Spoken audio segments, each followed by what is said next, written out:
It's my Spoonieversary! Oh dear.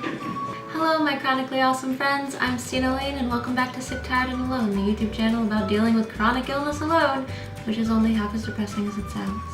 Thanks to the On This Day feature on Facebook, I realized today is the 1 year mark since I developed POTS and dysautonomia. A lot of people probably can't pinpoint the moment that they developed a chronic illness, but this particular one for me, or ones, if you want to count POTS and dysautonomia as two separate illnesses, even though they're kind of not. Mine were caused by a car accident on March 30th.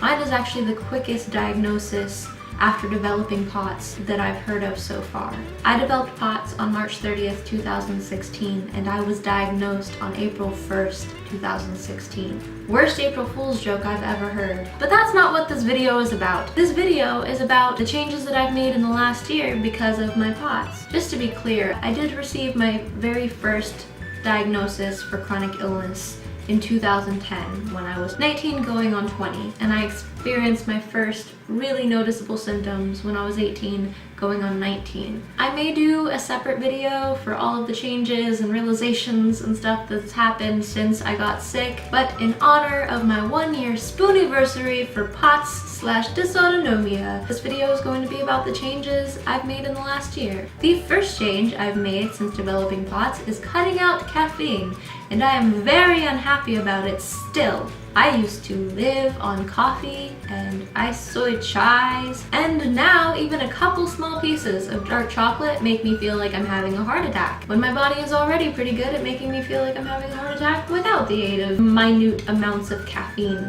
No more caffeine. I cut it out very quickly after developing POTS because I ended up in the ER kind of an embarrassing amount of times because I would have not even a lot of caffeine, but like a chocolate bar, and I could not get my heart rate to slow down. It was racing for hours afterwards. I didn't do the decaf thing for a while because I know decaf still has some caffeine in it, but I recently got a thing of instant decaf coffee because I've been craving the coffee, and best decision I've made in a long time. At some point, I will probably drink enough decaf coffee to equal an actual cup of coffee in one day, and it's gonna be a terrible idea, and I will learn from my mistake at that point, but that sounds like a problem for future me. The second change I've made is how much liquid I take in on a daily basis. I was one of those folks who probably didn't drink enough water, and that changed. I drink so much water now, equal amounts of Gatorade probably. I am constantly peeing. I mean, like, not constantly peeing, I'm not peeing right now, but I pretty much always have to pee. The next change that I've made since developing POTS is salt. But Styna, how does salt play into a chronic illness? Well, my friend, those of us with dysautonomia generally have low blood volume, which contributes to the syncope and the dizziness and the heart racingness and all of the not good things. A way to increase your blood volume is by drinking a lot of fluids in combination with taking in a lot of sodium. Before I developed POTS, I actually did not eat very much salt. I've been through periods in my life where I ate a lot of junk food, and I could certainly throw down a bag of Doritos in 2 seconds flat. But I'd actually been eating relatively healthy before I developed POTS. I was trying to get my other chronic illnesses under control, thinking maybe I could do that with diet, even though I've been down that road innumerable times. So I was doing paleo and primal and then the autoimmune diet, and even before that, you know, I had sort of the mindset that salt is bad for you. Both of my grandparents have had open heart surgery and are on reduced sodium diets. Salt seems like not a good idea. Enter POTS. Now I'm supposed to get between 4,000 and 6,000 milligrams of sodium a day. The average is 3,000, I think. The suggested is 2,000. Now I throw back salt like a champ. I put salt on literally everything. I put salt in this decaf coffee.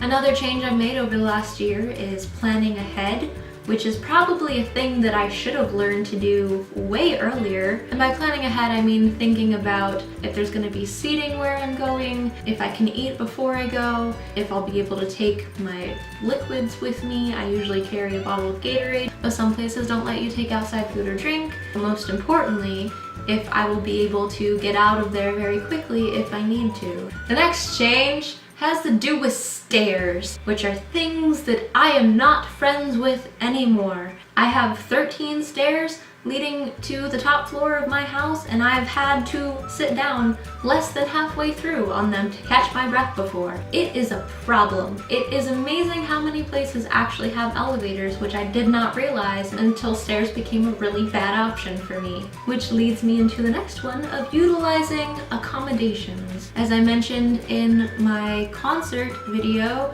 I went into the ADA section for the first time. I am very confident in saying I would not have made it through that concert if that ADA section had not been available to me or if I hadn't used it. I've also used the motorized scooters in grocery stores. I am utilizing the accessible accommodations more now, and it is helping a lot. A pretty major change I've made in the last year is learning to appreciate my own company. Within the last year, I've been spending a lot of time alone. I mean, not alone, I've got my dog and my cats, but you know, alone. And that was a thing that kind of used to terrify me because I've always been an introvert, but I would want to spend my time with my closest friends, and being alone with myself was always really uncomfortable for me. And I never really knew why. But I think I was just afraid of getting to know myself, and now that I've done that, which I still have a lot to learn about myself, I think you're always learning about yourself. You will always be learning about yourself until you die. Once you think you've figured everything out there is, you've changed again and there's new things to learn. But I've learned a lot more about myself in the last year, and I think I'm an alright person, I don't know. But I've learned to enjoy my own company, and I honestly don't mind being by myself anymore. I'm pretty fond of it. Another change I've made is learning new things. I had no idea what dysautonomia was before I developed it. Kind of knew a little bit what POTS was because of the Spoonie community on Tumblr, but I wasn't super knowledgeable about it. And now I've researched all of the things, which is just generally what happens when you have a chronic illness, I think. Maybe some people aren't obsessive in researching it, but I know a lot of us are. Don't lie, you've Googled your shit. A really major change for me in the last year has been believing in myself to make it through the tough times, because there have been so many times, not just in the last year, but over the course of my entire life, as it is with everyone, where I genuinely didn't think I would be able to make it through, and I wanted to give up, and I thought maybe I should give up, and there were a couple times where I tried to give up. But now, having been through so many tough things and feeling like I wouldn't be able to make it through, I can assure myself that I've made it through every time I didn't think I'd be able to. Sorry about that, I ran out of space on my memory card. If you feel like contributing to a better memory card, you should check out my Patreon page. Ugh, I don't like doing that. Back to the thing.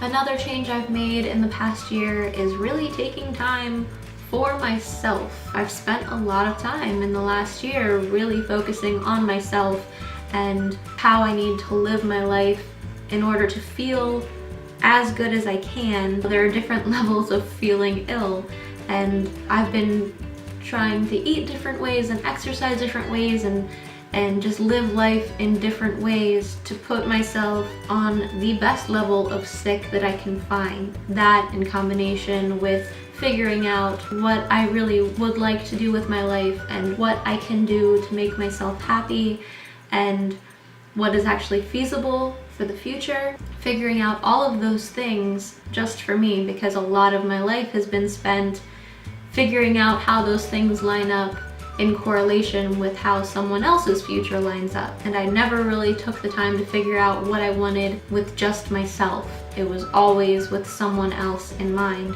And what I realized can and does and will make me happy in life is a lot less complicated than what I always thought I needed. And of course, The last and most obvious change that I've made this year is this YouTube channel. This Sick, Tired, and Alone. I had wanted to make this channel, or at least some variation of this channel, for quite some time, and lucky you, I did. And I get to share all of this nonsense with you.